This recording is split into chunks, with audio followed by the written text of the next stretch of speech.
সুপ্রভাত। আশা করি তোমরা সবাই বাড়িতে আছো, সুরক্ষিত আছো। আর এ সময় সবাইকে স্বাস্থ্যবিধি অনুসরণ করাটা কিন্তু খুবই জরুরি।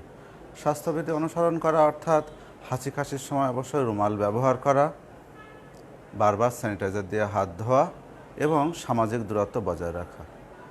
আর এই ছোট ছোট অভ্যাসগুলো যদি আমরা তৈরি করতে পারি, তাহলে আমার মনে হয় আমরা খুব শীঘ্রই এই করোনা ভাইরাসের আক্রমণ থেকে নিজেদেরকে সুরক্ষিত রাখতে পারবো এবং আমরা আবার পুরনো সেই সুন্দর হাসিখুশি ভরা জীবনে ফিরে যেতে পারবো। তো সেই প্রত্যাশা করে আমি আজকে পাঠে প্রবেশ করছি। আসলে মানুষ সৃষ্টির সেরা জীব। এর পিছনে কিছু কারণও আছে। পৃথিবীতে প্রায় লক্ষ লক্ষ প্রজাতির প্রাণী আছে। এই সমস্ত প্রাণী থেকে মানুষের একটা স্বতন্ত্র বৈশিষ্ট্য আছে যে তারা আলাদা করে কিছু চিন্তা করতে পারে, কিছু আবিষ্কার করতে পারে। এছাড়া আর যে বৈশিষ্ট্যগুলো আছে তা সমস্ত প্রাণীর মধ্যে আছে, যেমন খাদ্য গ্রহণ, বিশ্রাম করা, বংশ বিস্তার করা, ক্লান্ত হলে বিশ্রাম নেওয়া ইত্যাদি বৈশিষ্ট্যগুলো সমস্ত প্রাণীর মধ্যে পাওয়া যায়। কিন্তু আলাদা করে চিন্তা করা, কোনো কিছু আবিষ্কার করা, কোনো কিছু ভাবা, নতুন কিছু সৃষ্টি করা, এই গুণগুলো মূলত শুধু মানুষের মধ্যে দেখা যায়।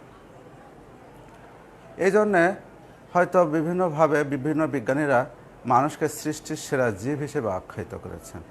তা আমিও কিন্তু এই মতামতের সাথে একমত। তো সেই আমরা যেরকম হাজার হাজার বছর ধরে মানুষ চিন্তা করছে যে এই পৃথিবী, আমাদের এই পৃথিবীটা কিভাবে সৃষ্টি হলো, মহাবিশ্ব কিভাবে সৃষ্টি হলো, পৃথিবীর গঠনটা কেমন। আসলে আমরা এই যে ঘর বাড়ি, রাস্তাঘাট, স্কুল কলেজ, হাসপাতাল ইত্যাদি তৈরি করি, এটা আসলে কোথায় তৈরি করি, অবস্থানটা কোথায়? তো এই সমস্ত প্রশ্নের উত্তর দিতে হলে আগে আমাদেরকে পৃথিবীর উৎপত্তি এবং গঠন সম্পর্কে জানতে হবে। তাহলে আজকে আমাদের পাঠের বিষয় হচ্ছে পৃথিবীর উৎপত্তি এবং গঠন। তোমরা সবাই তোমাদের টেক্সট বইয়ের 103 পৃষ্ঠার পৃথিবীর উৎপত্তি গঠন নামক অধ্যায়টা একটু বের করবে এবং গুরুত্বপূর্ণ অংশগুলো অবশ্যই দাগিয়ে রাখবে। তো ঠিক আছে, আমাদের আজকের পাঠের বিষয় কি? পৃথিবীর উৎপত্তি ও গঠন। পৃথিবীর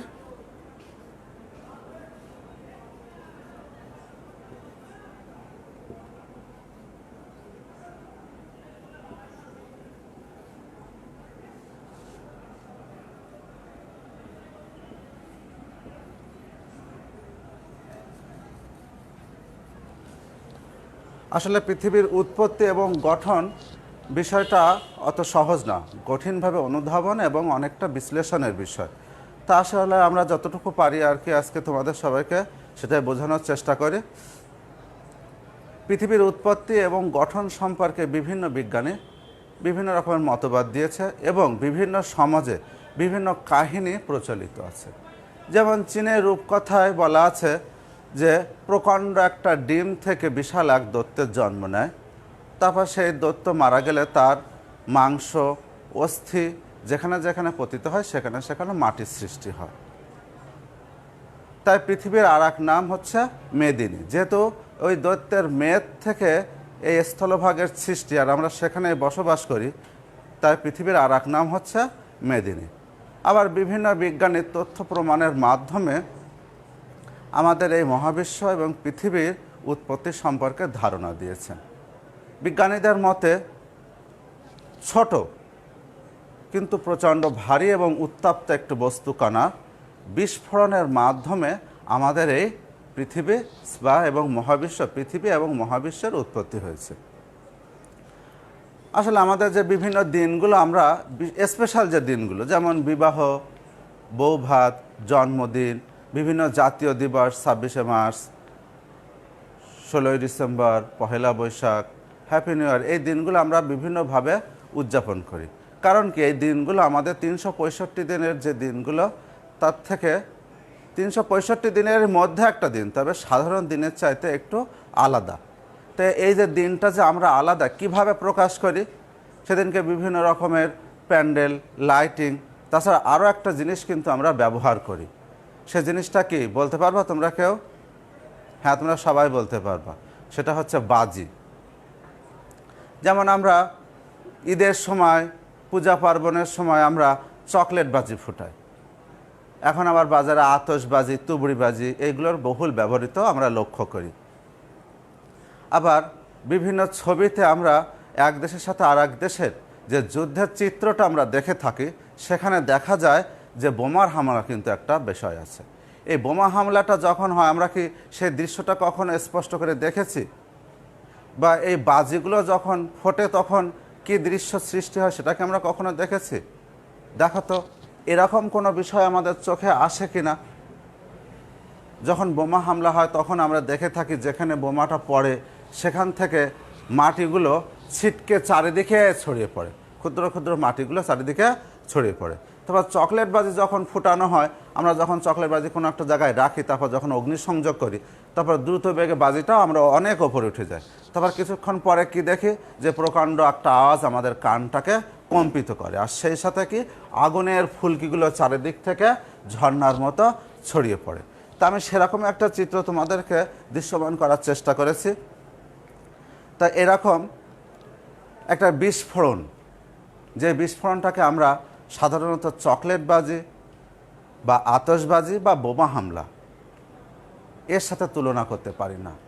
এত প্রকাণ্ড আকার, এত কল্পনাতীত বিস্ফোরণ, যেটাকে আমরা সাধারণ বিস্ফোরণের সাথে তুলে। তবে কি বিস্ফোরণ সম্পর্কে ধারণা যদি থাকে, তাহলে বিস্ফোরণ কথাটার সাথে যেমন আমরা পরিচিত হতে পারবো, সেই সাথে এই মহাবিস্ফোরণ কথাটার সাথে আমরা নিজেদেরকে মানিয়ে নিতে পারবো।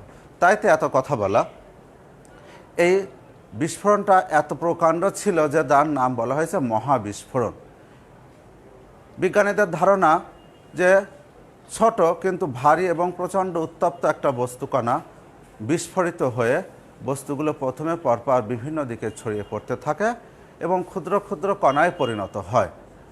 এবার এই ক্ষুদ্র ক্ষুদ্র কণা, এই যে বিস্ফোরণটা ঠিক এরকমই হয়, যে বস্তুটা, ছোট একটা বস্তু বিস্ফোরিত চারিদিকে, যেরকম আগুনের ফুলকিগুলো আমরা যখন দেখি একটা চকলেট বাজি বাস্ট হয়, একটা আতশবাজি বাস্ট হয়, তখন আমরা দেখি কি আগুনের ফুলগুলো চারিদিক থেকে ঝর্ণার মতো ছড়িয়ে পড়ে।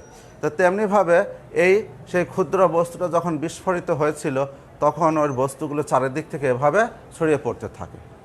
তারপর এভাবে বিস্ফোরিত হতে হতে এই বস্তুগুলো ক্ষুদ্র ক্ষুদ্র কণায় পরিণত হয়। তারপর এই ক্ষুদ্র বস্তুগুলো কিছুটা শীতল হয়ে একত্রিত হয়, আর সেখান থেকে তৈরি হয় আমাদের এই বিভিন্ন রকম নক্ষত্র, যেমন সূর্য, পৃথিবী এবং অন্যান্য নক্ষত্র তৈরি হয়।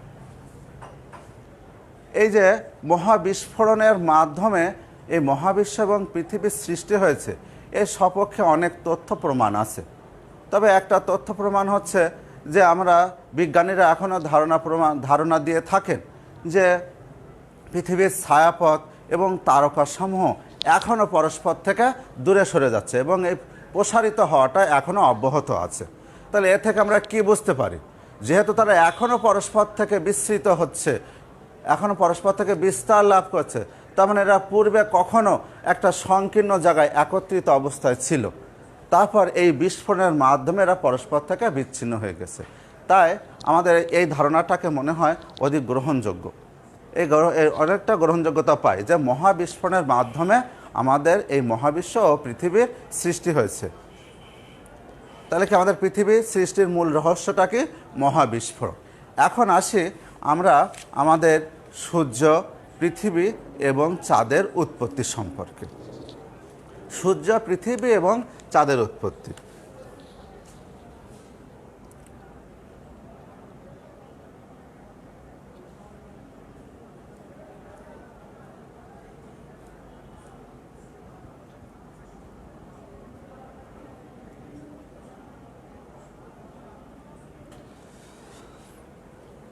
তোমরা ইতিমধ্যেই জেনে গেছো যে আমাদের ইতিমধ্যে তোমরা জেনে গেছো যে আমাদের সৌরজগতের প্রাণকেন্দ্র সূর্য আসলে মিল্কি ওয়ে ছায়াপথের একটা নক্ষত্র। নক্ষত্র কেন বলবো?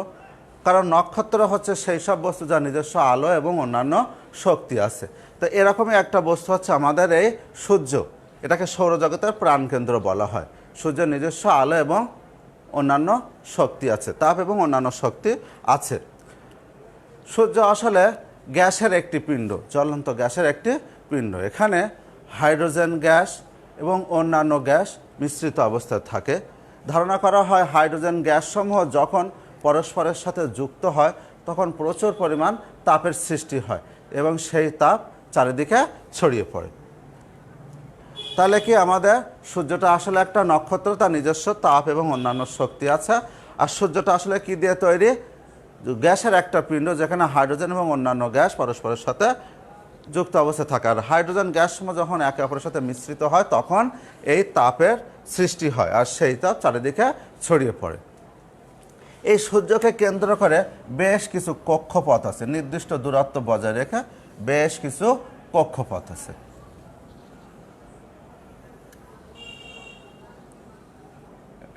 বেশ কিছু কক্ষপথ। এই কক্ষপথে প্রথমে আছে কি, সূর্যের সবচেয়ে নিকটতম গ্রহ হচ্ছে বুধ। সূর্যের সবচেয়ে নিকটতম গ্রহ হচ্ছে বুধ। তারপর শুক্র, বুধের পরে শুক্র। তারপরে এরকম জায়গায় ঠিক আছে আমাদের পৃথিবী, তারপরে মঙ্গল, ইত্যাদি ইত্যাদি। তাহলে কি সূর্যকে কেন্দ্র করে 8টি গ্রহ স্বাধীনভাবে তার নির্দিষ্ট দূরত্ব বজায় রেখে সবসময় ঘোরে। আর এই সূর্য এবং তাকে আবর্তন করে যে 8টি গ্রহ ঘুরছে এবং এই যে মধ্যবর্তী যে ফাঁকা জায়গা, এই সব কিছু মিলে তারকাসমূহ, নক্ষত্র ইত্যাদি সব কিছু মিলে তৈরি হয়েছে কি আমাদের এই সৌরজগৎ। আর সৌরজগতের একটি জ্যোতিষ্ক হচ্ছে আমাদের এই পৃথিবী। তাহলে কি পৃথিবীর পরিচয়টা কি হলো? সৌরজগতের একটি জ্যোতিষ্ক হচ্ছে আমাদের এই পৃথিবী। পৃথিবীর আকৃতিটা অনেকটা গোলাকার। পৃথিবীর আচ্ছা, তোমাদের আমি একটা ছবি দেখাই, দেখো তো এটা কেমন লাগে।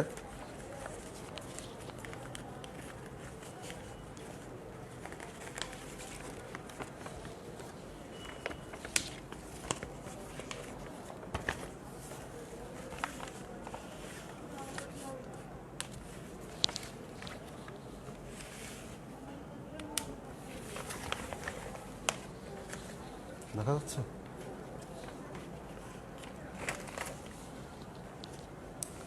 এখানে আমরা এই কালারফুল ছবিতে আমার মনে হয় তোমাদের বুঝতে আরেকটু সহজ হবে যে এই যে সূর্যটা আমি আঁকালাম, সেই সূর্যটা মনে করলাম এই যে জ্বলন্ত গ্যাসের একটা পিণ্ড, এই যে আগুন সবসময় জ্বলন্ত অবস্থায় আছে। তারপরে কি সূর্য থেকে সবচেয়ে নিকটবর্তী গ্রহ হচ্ছে কি বুধ। তারপরে কি বুধের পরবর্তী গ্রহ হচ্ছে শুক্র, তারপর পৃথিবী, তারপর মঙ্গল, তারপর বেশ কিছুটা দূরে গেলে বৃহস্পতি, তারপর শনি, তারপর ইউরেনাস, তারপর কি নেপচুন। এভাবে সূর্যকে কেন্দ্র করে এই 8টা গ্রহ এই নির্দিষ্ট কক্ষপথে, এদিক ওদিকে না, নির্দিষ্ট কক্ষপথে নির্দিষ্ট নিয়মে সবসময় আবর্তন করছে। এই সূর্য এবং তাকে আবর্তনকারী এই পৃথিবী এবং মধ্যবর্তী ফাঁকা জায়গা, তারা, ছায়াপথ ইত্যাদি সব কিছু মিলে যে জগৎটা তৈরি হয় সেটাকে আমরা কি বলবো? সৌরজগৎ। সৌরজগৎ অর্থাৎ সূর্যের একটা জগৎ। এই সৌরজগতের মধ্যে এই যে পৃথিবী, সৌরজগতের আবর্তনকারী একটা জ্যোতিষ্ক হচ্ছে আমাদের এই পৃথিবী। এই পৃথিবীটাও কিন্তু অনেকটা দেখতে গোলাকার। পৃথিবীর দেখতেও কি অনেকটা গোলাকার, তবে ওপরে নিচে কিছুটা চাপা। এখন পৃথিবী গোলাকার এবং পৃথিবীতে বিভিন্ন প্রকার গ্যাস আছে, বিভিন্ন গ্যাস আছে, কিন্তু এখানে কোনো তাপ এবং আলো সৃষ্টি হয় না। পৃথিবী আলো এবং তাপ সৃষ্টি করতে পারে না। এই জন্যে এই পৃথিবীকে সূর্য থেকে নিঃসৃত আলো, যে বিকিরণ প্রক্রিয়ায় পৃথিবীতে যে আলো এবং তাপ আসে তার উপর নির্ভর করতে হয়। আর এই তাপ এবং আলোকে ব্যবহার করে আমাদের পৃথিবীতে সমস্ত উদ্ভিদকুল তারা নিজেদের খাদ্য তৈরি করে, নিজেদের বংশ বিস্তার করে এবং নিজেদের আকৃতি পরিবর্তন করে। এবং উদ্ভিদের তৈরিকৃত খাদ্যের উপর নির্ভর করে আমাদের প্রাণীকুল বেঁচে থাকে, তারা বংশ বিস্তার করে, সংখ্যা বৃদ্ধি করে, তাদের আকৃতি পাল্টায়। তাহলে কি হলো? পৃথিবী হচ্ছে সূর্যের একটা গ্রহ, বা আমরা সেটাকে বলি জ্যোতিষ্ক। এবার আসি আমরা চাঁদের পরিচয়। চাঁদটা আসলে কি? চাঁদ হচ্ছে পৃথিবীকে কেন্দ্র করে আবর্তনরত। যেরকম সূর্যকে কেন্দ্র করে ঘোরে পৃথিবী, তেমনি পৃথিবীকে কেন্দ্র করে ঘোরে চাঁদ। পৃথিবীকে কেন্দ্র করে ঘোরে চাঁদ। আমরা যদি দিনের বেলা আকাশের দিকে তাকায় দেখতে পাই সূর্য, কখনো কখনো দেখি মেঘ, আর রাতের বেলা আকাশের দিকে তাকিয়ে দেখে কি চাঁদ দেখতে পাই না, উজ্জ্বল চাঁদ দেখতে পাই। এখন অনেকে আমরা ভাবি যে চাঁদ মনে হয় সূর্যেরই মতো একটা অংশ, কিন্তু আসলে তা নয়। চাঁদ আসলে পৃথিবীর একটা উপগ্রহ, কারণ চাঁদের নিজস্ব কোনো আলো নেই। কিন্তু আমরা চাঁদকে কেন রাতের বেলা উজ্জ্বল দেখি? কারণ সূর্য থেকে আলো যখন চাঁদের উপর পড়ে সে আলো প্রতিফলিত হয়, আর সেই প্রতিফলিত আলোকে যখন আমাদের চোখে আসে তখন আমরা চাঁদকে উজ্জ্বল দেখি। এই চাঁদ 27 দিন 8 ঘন্টায় পৃথিবীকে একবার প্রদক্ষিণ করে। 27 দিন এবং 8 ঘন্টায়, এই লাইনটা সবাই একটু আন্ডারলাইন করে, 27 দিন 8 ঘন্টায় পৃথিবীকে একবার প্রদক্ষিণ করে। এবং চাঁদের আকৃতি পৃথিবীর 50 ভাগের 1 ভাগ, এবং পৃথিবীর আকৃতি চাঁদের চেয়ে কত গুণ ছোট? প্রায় 13 লক্ষ গুণ ছোট। অর্থাৎ সূর্য পৃথিবীর তুলনায় 13 লক্ষ গুণ বড়। যদি সূর্যটা কোনো ফুটবল হয়, তাহলে আমাদের পৃথিবীটা হবে একটা বালু কণার মতো। যদি এটা সূর্য হয়, ফুটবল যদি একটা সূর্য হয়, তাহলে পৃথিবী কি হবে? একটা বালু কণার মতো। অর্থাৎ 13 লক্ষ গুণ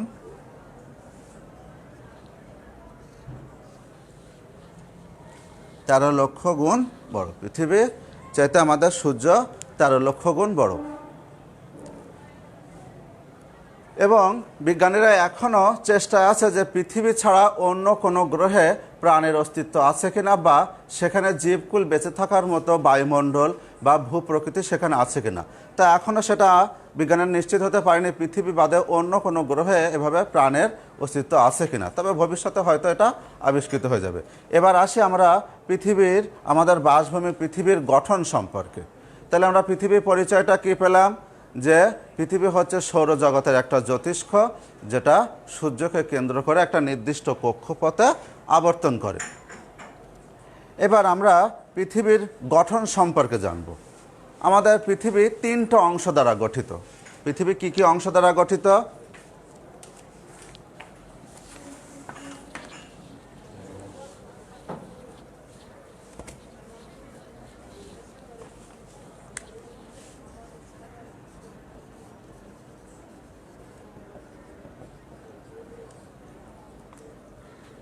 এক নম্বরে কি?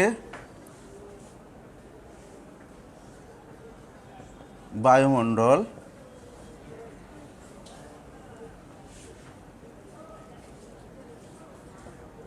ভূপৃষ্ঠ, সবশেষে আছে কি? ভূ অভ্যন্তর।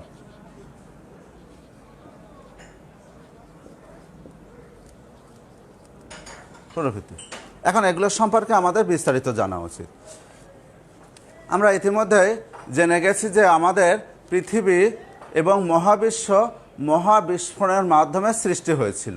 পৃথিবী যখন সৃষ্টি হয়েছিল তখন প্রচণ্ড উত্তপ্ত ছিল। তারপর বহু বছর ধরে তাপ বিকিরণের মাধ্যমে আমাদের ভূপৃষ্ঠটা অনেকটা শীতল হয়েছে, কারণ এটা পৃথিবীর বাইরের অংশ। আমরা পৃথিবীর বাইরের পৃষ্ঠটা দেখতে পাই, কিন্তু ভিতরের অভ্যন্তর সম্পর্কে আমাদের কোনো দেখার ক্ষমতা নেই। তবে আগ্নেয়গিরির অগ্নুৎপাত, ভূমিকম্প প্রভৃতি প্রাকৃতিক দুর্যোগের মাধ্যমে আমরা পৃথিবীর অভ্যন্তর সম্পর্কে কিছুটা হলেও ধারণা করতে পারি। এখন প্রশ্ন হচ্ছে পৃথিবীর গঠন সম্পর্কে। তাহলে আমরা কি বললাম? আমাদের পৃথিবী মূলত 3টি অংশ দ্বারা গঠিত। একদম বাইরে আছে বায়ুমণ্ডল, তারপর নরম অংশ ভূপৃষ্ঠ, আর ভিতরে আছে অভ্যন্তর ভাগ। বায়ুমণ্ডলটা আসলে কি? বায়ুমণ্ডল হচ্ছে বায়ুর যে অংশ ভূপৃষ্ঠকে আবৃত করে রেখেছে। বায়ুর যে অংশ ভূপৃষ্ঠকে আবৃত করে রেখেছে সেটাকে আমরা কি বলবো? বায়ুমণ্ডল। এই বায়ুমণ্ডল মূলত বিভিন্ন গ্যাসের একটা সংমিশ্রণ। তবে এখানে অক্সিজেন এবং নাইট্রোজেন পরিমাণটা প্রধান। এখানে নাইট্রোজেন এবং অক্সিজেন পরিমাণটা খুব বেশি থাকে। এছাড়া আর্গন, জলীয় বাষ্প, কার্বন ডাইঅক্সাইড, ধূলিকণা ইত্যাদি আমাদের বায়ুমণ্ডলের সাথে মিশ্রিত অবস্থায় থাকে। এই বায়ুমণ্ডলের সমস্ত গ্যাসগুলো যেন ভূপৃষ্ঠের কাছাকাছি বেশি ঘন, অর্থাৎ কি পৃথিবীর সকল বস্তুকে তার কেন্দ্রের দিকে মহাকর্ষ বলের দ্বারা আকর্ষণ করে। যেহেতু পৃথিবীর কেন্দ্রের দিকে আকর্ষণ করে, তাহলে ভূপৃষ্ঠের দিকে আকর্ষণ বলটা যতটা বেশি সক্রিয় হয়, ভূপৃষ্ঠ থেকে যত ওপরে ওঠা যায়, তত এই আকর্ষণের পরিমাণটা দুর্বল হতে থাকে। এ কারণেই মনে হয় যে ভূপৃষ্ঠের কাছাকাছি বায়ুমণ্ডলের ঘনত্বটা একটু বেশি থাকে। আর এই ঘনত্বের উপর ভিত্তি করে বায়ুমণ্ডলকে আবার কয়েকটি স্তরে ভাগ করা যায়। যেমন ভূপৃষ্ঠ থেকে আমরা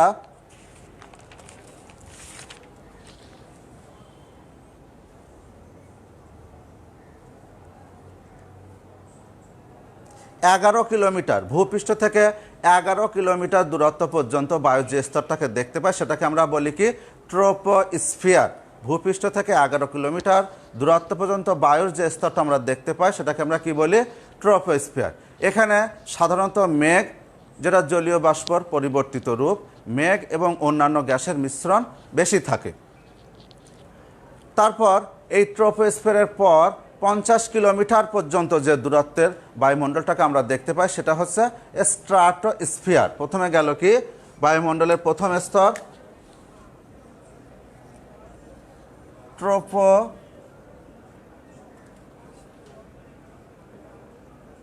ট্রোপোস্ফিয়ার, তার পরবর্তীতে আছে কি stratosphere.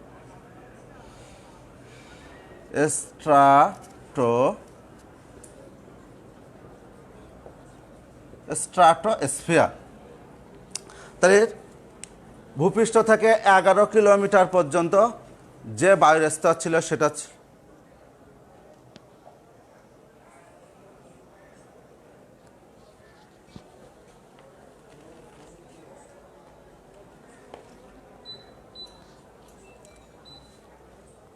let us come back.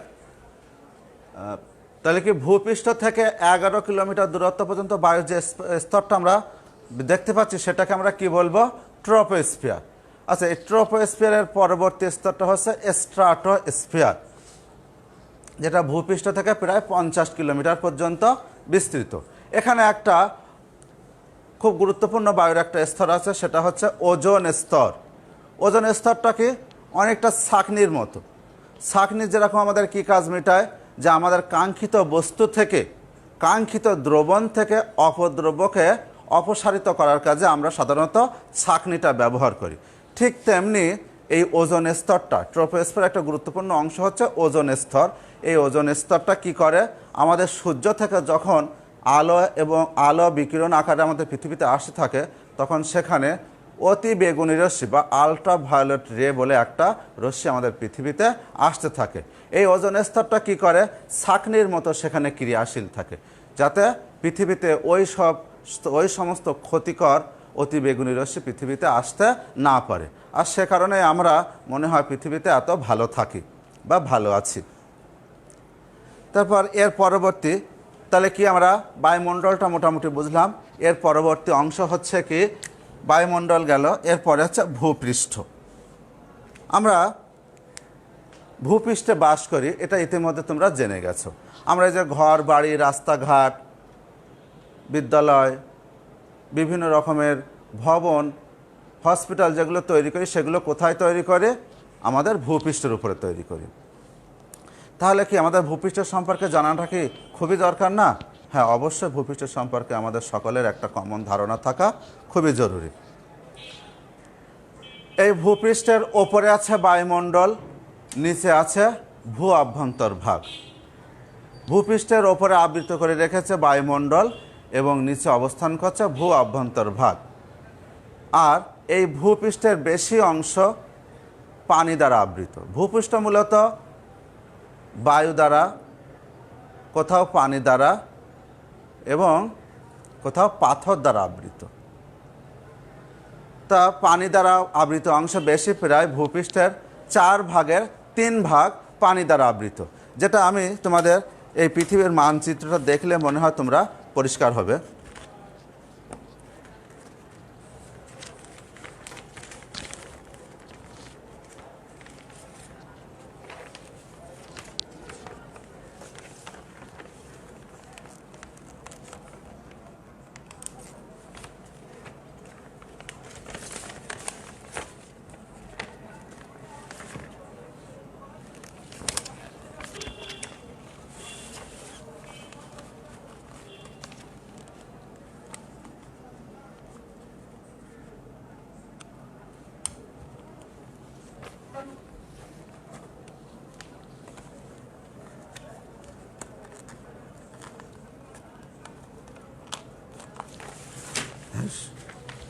তাহলে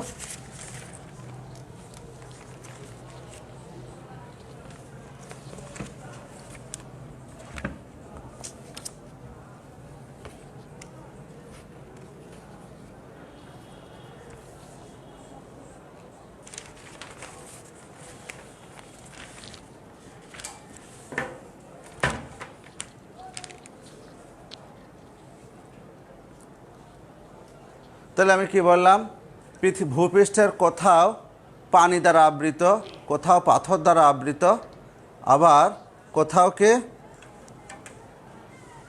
কোথাও নরম মাটি, কোথাও শক্ত পাথর, আবার কোথাও পানি দ্বারা আবৃত।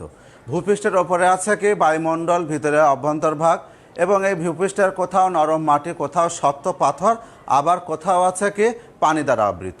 তবে বিজ্ঞানীদের ধারণা অনুযায়ী আমাদের ভূপৃষ্ঠের প্রায় 4/3 ভাগ পানি দ্বারা আবৃত এবং 1 ভাগ মাটি। তা এই ভূপৃষ্ঠের 4/3 ভাগ যে পানি, সেগুলো বিভিন্ন রকম সাগর মহাসাগর দ্বারা আবৃত। যেমন এই যে আমাদের পুরো পৃথিবীটা, এর মধ্যে এই যে নীল অংশ সবে কি সাগর, এই সাগর মহাসাগর দ্বারা চারিদিকটা আবৃত, দেখা যাচ্ছে। এর মধ্যে এই এশিয়া, তার মধ্যে আবার এখানে আমাদের ছোট্ট একটা অবস্থান। আমরা কোথায় বসবাস করি?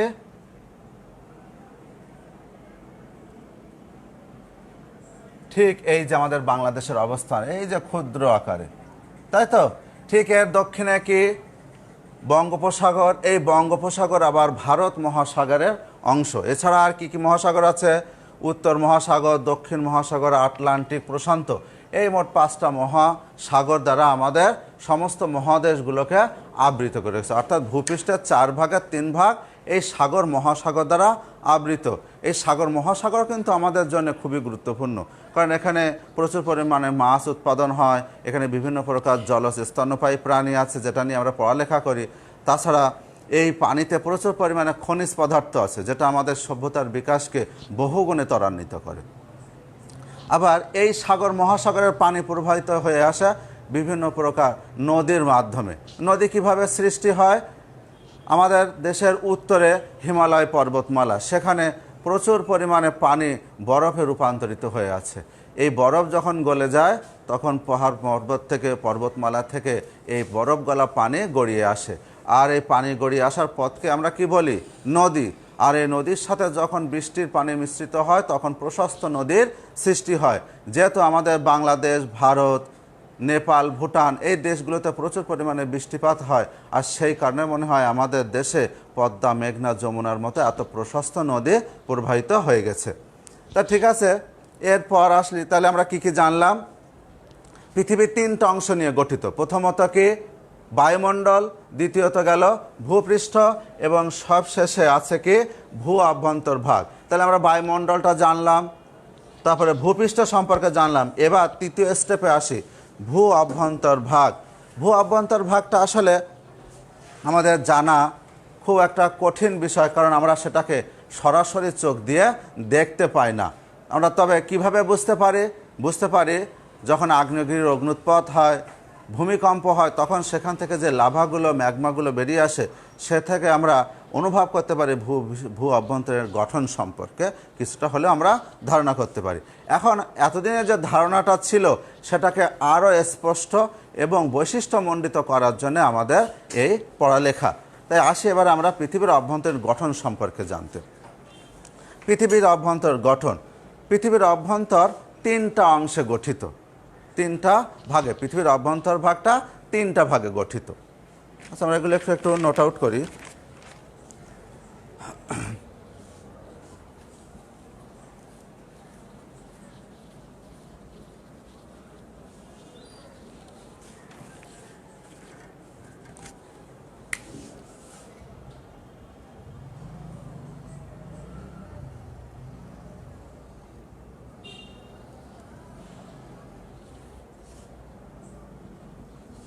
এই 3টা অংশ,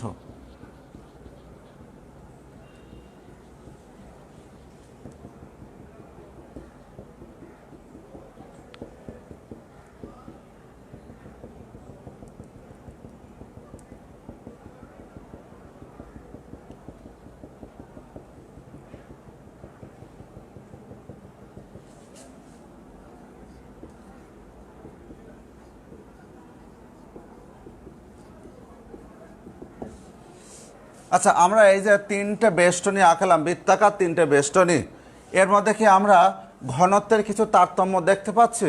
হ্যাঁ, দেখতে পাচ্ছি। একদম মাঝখানে যেটা আছে এটার ঘনত্ব যতটা বেশি, এটা যতটা ডিপ বা এখানে যত বেশি অনুপরমাণুগুলো একত্রিত আছে তার সাথে একটু হালকা আছে পরবর্তী স্তরে, তারপরে একদম বাইরের স্তরটাকে খুব বেশি হালকা দেখতে পাচ্ছি, তাই না? তা এবার আমরা ভূপৃষ্ঠের বলেছি আমাদের ভূ অভ্যন্তর তিনটে অংশ গঠিত। প্রথমে আছে কি শিলামণ্ডল, প্রথমে এটা কি শিলামণ্ডল,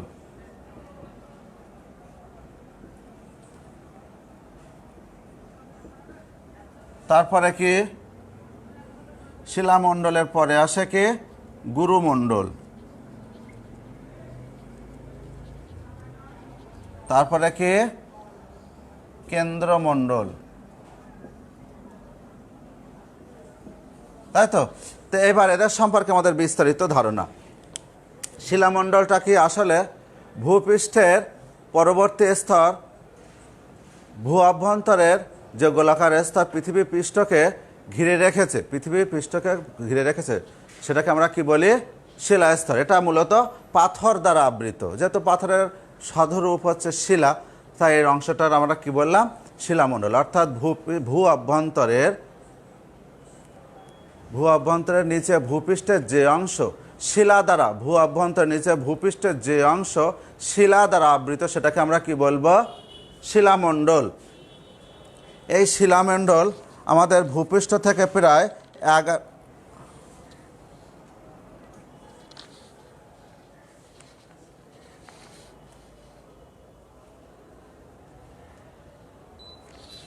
let us come back. এই শিলামণ্ডল ভূপৃষ্ঠ থেকে প্রায় 100 কিলোমিটার পর্যন্ত বিস্তৃত, ভূপৃষ্ঠ থেকে 100 কিলোমিটার পর্যন্ত, অর্থাৎ এই অংশটার বিস্তার হবে 100 কিলোমিটার। এটা খুবই শক্ত পদার্থ দ্বারা তৈরি। এরপর শিলামণ্ডলের পরে আসে কি গুরুমণ্ডল, আর সবচেয়ে মাঝখানে আছে কেন্দ্রমণ্ডল। শিলামণ্ডলের পরে গুরুমণ্ডল এবং শেষে কেন্দ্রমণ্ডল। কেন্দ্রমণ্ডলটা আসলে কি? কেন্দ্রমণ্ডল হচ্ছে পৃথিবীকে কেন্দ্র করে 3500 কিলোমিটার, পৃথিবীকে কেন্দ্র করে 3500 কিলোমিটার ব্যাসার্ধের বৃত্তাকার অংশকে আমরা কি বলবো? বৃত্তাকার বা গোলাকার অংশকে আমরা কি বলবো? কেন্দ্রমণ্ডল। অর্থাৎ এখানে 3500 কিলোমিটার, এখান থেকে এই অংশটার বিস্তৃত কি 3500 কিলোমিটার। এই কেন্দ্রমণ্ডল সাধারণত উত্তপ্ত থাকে, প্রচণ্ড উত্তপ্ত, কারণ পৃথিবী যখন সৃষ্টি হয়েছিল তখন এই দুটো স্তর, এই গুরুমণ্ডল এবং এই কেন্দ্রমণ্ডল, এখান থেকে তাপ বিকিরণ হতে পারেনি, কারণ এর বাইরে ছিল শিলার একটা কঠিন স্তর, যেটা ভেদ করে তাপ সহজে বিকৃত হতে পারে না। এই কারণেই এই দুটো স্তর সবসময় উত্তপ্ত থাকে, আর এই উত্তাপের কারণে এখানে লোহা, সীসা, আর্গন এই পদার্থগুলো সর্বদা গলিত অবস্থায় আছে কেন্দ্রমণ্ডল। এই কেন্দ্রমণ্ডল সর্বদা তাহলে কি থাকে? উত্তপ্ত অবস্থায় থাকে। এই শিলামণ্ডল এবং কেন্দ্রমণ্ডল এর মাঝখানের স্তরটা কি গেল? গুরুমণ্ডল। তাহলে এই গুরুমণ্ডলটা বেশিরভাগই কঠিন, তবে এখানে আধাগলিত অবস্থারও কিছু নিদর্শন পাওয়া যায়। তবে বিজ্ঞানীদের ধারণা যে আগ্নেয়গিরির যে অগ্নুৎপাতটা হয়, যে লাভা নিঃসৃত হয়, সেটা মূলত এই গুরুমণ্ডল থেকে হয়ে থাকে। তাহলে কি আমাদের ভূ অভ্যন্তরভাগ তিনটা অংশ নিয়ে গঠিত, একটা হচ্ছে শিলামণ্ডল, তারপর গুরুমণ্ডল, তারপরে কি কেন্দ্রমণ্ডল। ভূপৃষ্ঠ থেকে প্রায় 100 কিলোমিটার পর্যন্ত বিস্তৃত এই শিলামণ্ডল, তারপরে আছে কি গুরুমণ্ডল। গুরুমণ্ডলটা কি শিলামণ্ডলের পরের স্তর, এখানে বেশিরভাগই কঠিন, তবে কোথাও কোথাও গলিত অবস্থা, আবার আধা গলিত অবস্থারও নিদর্শন আছে। আর সাধারণত আগ্নেয়গিরির অগ্নুৎপাত, ভূমিকম্পের ফলে যে অগ্নুৎপাতটা হয়, সেগুলো মূলত কি এই গুরুমণ্ডল থেকেই উদ্গীরণের মাধ্যমে হয়। আর সবচেয়ে তলার স্তর, যেখানে সবচেয়ে কঠিন এবং ভারী পদার্থ দ্বারা তৈরি হচ্ছে কেন্দ্রমণ্ডল। এই কেন্দ্রমণ্ডলে এত বেশি উত্তপ্ত অবস্থা থাকে যে এখানে বিভিন্ন ধাতু পদার্থ, লোহা, সীসা বা আর্গন, এগুলো লোহা, সীসা এবং নিকেল, লোহা, সীসা এবং নিকেল, এই তিনটা ধাতু পদার্থ সবসময় গলিত অবস্থায় থাকে। আচ্ছা, এটুকু মোটামুটি আমাদের ভূ অভ্যন্তর সম্পর্কে মিনিমাম এটুকু জানলে হবে। এবার আসি আমরা পরের স্তরে। পরের স্তরটা হচ্ছে আমাদের অনেকেরই ইচ্ছা যে ভূমিকম্প কেন হয় এটা একটু আমাদের জানতে ইচ্ছা হয়। ভূমিকম্পের ফলে আগ্নেয়গিরির উদ্গীরণ কেন ঘটে, আর ভূমিকম্পটা ঠিক কোন কোন অংশে ঘটে, এই ইত্যাদি প্রশ্ন আমাদের, যেহেতু আমাদের এই বিগত 5-7 বছরের মধ্যে কয়েকটা ভূমিকম্প নিদর্শন আমরা ইতিমধ্যে পেয়ে গেছি, আর এই ভূমিকম্প হওয়ার পর থেকে এই কৌতূহলটা আমাদের বহুগুণে বৃদ্ধি হয়েছে। তাই এই সমস্ত প্রশ্নের উত্তর দিতে বিজ্ঞানীরা বিভিন্ন মতবাদ প্রদান করেছেন। তবে এর সবের মধ্যে সবচেয়ে গ্রহণযোগ্য একটা মতবাদ হচ্ছে প্লেট টেকটনিক মতবাদ বা মহীসঞ্চরণ মতবাদ।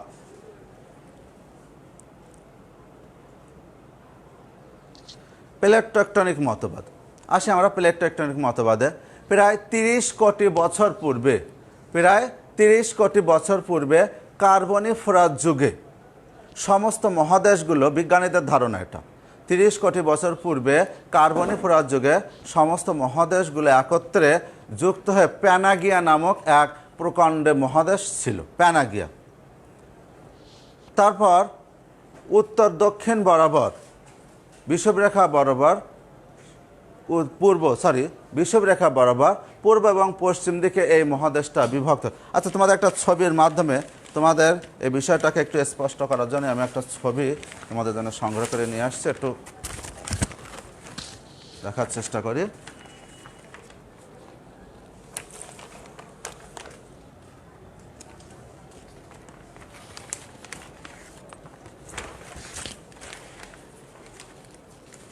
শেষের দিক, সময় শেষের দিক।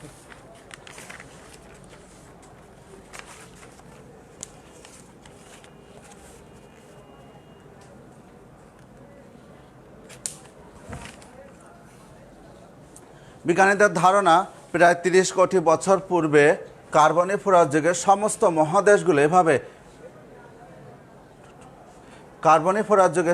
মহাদেশগুলো এবার একত্রে একসাথে ছিল।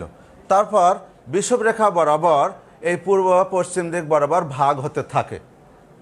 প্রায় 20 কোটি বছর পূর্বে ট্রায়াসিক যুগে, এটা ছিল যখন একসাথে ছিল, সেটা কার্বনিফেরাস যুগে প্যানাগিয়া নামক এক প্রকাণ্ড মহাদেশ ছিল।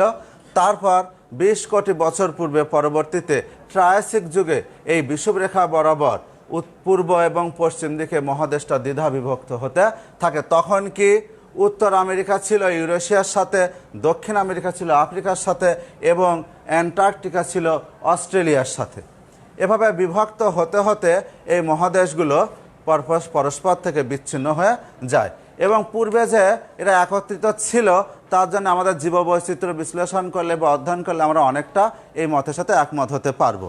তবে প্লেট টেকটনিক মতবাদে বলা হয়েছে যে ভূপৃষ্ঠের নিচে ভূ অভ্যন্তরের শিলাস্তর কতগুলো খণ্ডে বিভক্ত, এগুলোকে বলা হয় প্লেট। এই প্লেটগুলো প্রতি বছর কয়েক সেন্টিমিটার অবধি সামনে, পিছনে বা ডানে বাঁয়ে স্থানান্তর হতে পারে, এবং প্রত্যেক বছর কয়েক মিলিমিটার অবধি সেটা ওঠানামা করতে পারে। আর এই মহাদেশগুলো যখন একে অপর থেকে সরে যেতে থাকে বা কাছাকাছি আসতে থাকে, তখন একে অপরের সাথে ঘর্ষণ লাগতে পারে বা ধাক্কাও লাগতে পারে। যখন পাশাপাশি ঘষা খায় তখন প্রচণ্ড তাপের সৃষ্টি হয়। সেই তাপে আমাদের ভূ অভ্যন্তরে বা কেন্দ্রমণ্ডলে জমে থাকা সেই বিগলিত ধাতব পদার্থের মিশ্রণটা ভূপৃষ্ঠের নরম অংশ বেয়ে ওপরের দিকে উঠে আসে। আর এই মহাদেশগুলো যখন একে অপরের সাথে ধাক্কা খায় তখন যে ঝাঁকুনির সৃষ্টি হয় সেটা ভূপৃষ্ঠে আমাদের এক কম্পনের সৃষ্টি করে, যেটাকে আমরা বলি ভূকম্পন বা ভূমিকম্প। আর এই কম্পনের সময় যে ঘর্ষণের সৃষ্টি হয়, তাতে যে তাপের সৃষ্টি হয়, তাতে আমার ভূ অভ্যন্তরে জমে থাকা গলিত পদার্থ পৃথিবীর বা ভূপৃষ্ঠের নরম অংশ দিয়ে উপরে উঠে আসাকে বলা হয় কি আগ্নেয়গিরির উদ্গীরণ। এবং এই উদ্গীরণের সময় যে পদার্থটা উত্থিত হয় সেটাকে আমরা কি বলে থাকি, ম্যাগমা। এই মোটামুটি তোমাদের প্লেট টেকটনিক মতবাদ। আমার মনে হয় এই বিষয়গুলোই এই অধ্যায়ের সবচেয়ে গুরুত্বপূর্ণ বিষয়। আমি যেটুকু পারলাম তোমাদের কাছে উপস্থাপন করার চেষ্টা করেছি। আর সবচেয়ে বড় দরকার হচ্ছে তোমাদের নিজেদেরকে কিছু অধ্যয়ন করা। আর এই বিষয়ে যদি তোমাদের আর কিছু জানার থাকে অবশ্যই পরবর্তী ক্লাসে আমরা জানবো। সে পর্যন্ত সবাই ভালো থাকবো, সুস্থ থাকবো।